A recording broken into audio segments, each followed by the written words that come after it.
Est-ce que le stockage géologique revient à créer une décharge souterraine?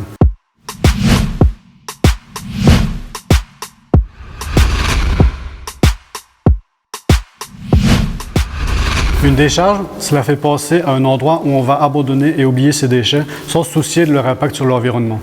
C'est loin d'être le cas d'un système de stockage géologique.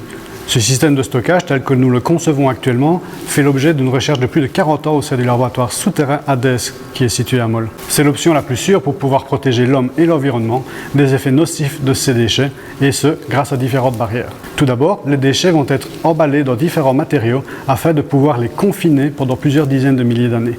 C'est ce que l'on appelle la barrière ouvragée. Ensuite, ces déchets vont pouvoir être placés dans des tunnels horizontaux qui ont été creusés soigneusement afin de pouvoir modifier le moins possible la couche géologique qui les entoure.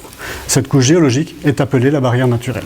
Longtemps après que les barrières ouvragées aient fini de remplir leur fonction, la barrière naturelle, donc la couche géologique, permettra un ralentissement considérable du mouvement des radioéléments au sein de sa structure. Ainsi, lorsque ces déchets atteindront la limite de cette couche géologique, leur concentration en radionucléides ainsi que leur radioactivité aura fortement baissé. Ainsi, ces éléments ne seront plus toxiques tant pour l'homme que pour l'environnement. Comme vous le voyez, un système de stockage géologique multibarrière est bien différent d'une décharge souterraine.